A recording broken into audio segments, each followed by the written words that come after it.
So I'm just going to say it. If you want to blow up your bounce, there's one movement pattern that can't leave your program. And to be honest, most athletes overlook it because it's not flashy or it's not bouncy. And some would argue it doesn't look like jump training at all. But without it, your vertical has a hard ceiling. So if you're trying to jump higher and you're not squatting, you're absolutely playing yourself, bro. Yes, you can do your plyos, you can do your jump reps and nonsense functional kettlebell exercises. But without a real squat base, you can look kind of springy and you can look smooth, but you'll still jump low unless you have genetics of the gods. At some point, you got to put in some serious work to get stronger. And here's the kicker. Most athletes that think they don't respond to strength training actually just never got strong enough for it to matter or just did it wrong. So this is where a lot of athletes end up stuck. So you know that feeling of training hard but not getting anywhere? Jump sessions start to feel the same and your jump height doesn't move. A lot of athletes get stuck here not because they're lazy or they're not working hard. One, it can be because they're not fixing their weaknesses like I always say and training for them and their bodies. By the way, link below if you want to find out why you're stuck and what your weakness is. But it can also be because your strength hasn't actually risen much, if at all. And this is vital no matter what jump profile you are, or what type of jumper you are, or what type of body you have, your height,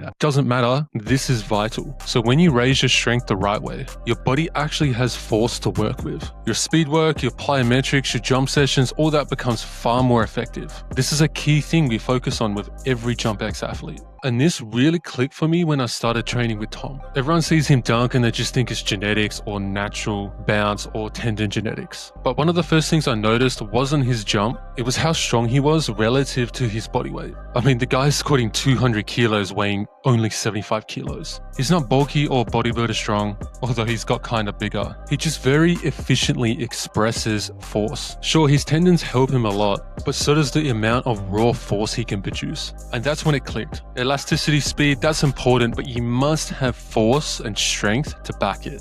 So I'm a bit different to Tom. I needed more speed work and approach technique than he did. But one of the biggest needle movers for me from going from almost dunking to head at the rim was getting my squat to around 1.78 times body weight. Now that's not a magical number, that's just the highest I've got it to. And it wasn't shoving my hips back like a power lifter, but it was an upright, deep, quad dominant squat. And once I got my strength to an all-time high, that absolutely showed in my vertical too. I was far more explosive and jumped way higher, and not just by a little bit, like a lot. So the equation of power is force x velocity. So if your speed is good, but the amount of force you produce is low, you'll jump low. If your force is big and your speed just isn't there, you'll jump low.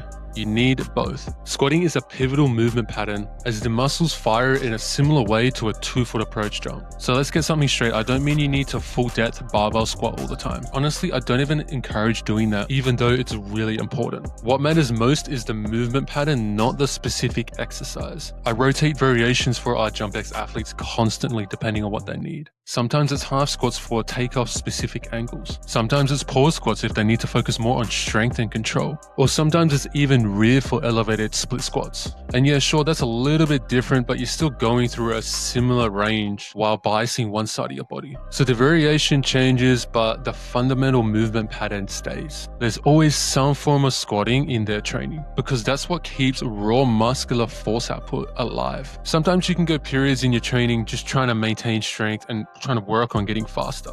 But if you do this for too long, your strength can slowly start to decrease and so can your vertical. So here's exactly how you can approach squatting in your training. Aim to squat 1 to 2 times a week. Go through as full of a range of motion as your body allows. If you need to focus on building mostly your strength up, and if you need to focus more on speed, move the bar faster and move within shorter ranges when building speed and power. Over time, slowly aim to get your squat to 1.5 times body weight to 2 times body weight. It's not exact as there's a number of variables that can impact how high you jump, but there's a strong correlation between guys that can squat 2 times their body weight and jumping 40 inches. And there's no need to rush it. Everyone's trying to rush these days. And let me tell you, ironically, this always leads to slower progress. And that's definitely a rant for another day. But when you build strength the right way, your bounce will literally have no choice but to respond. So if your vertical is stuck, stop stop adding more random BS exercises, trying to force progress. Focus on raising your strength relative to your body weight. That's key, relative to your body weight.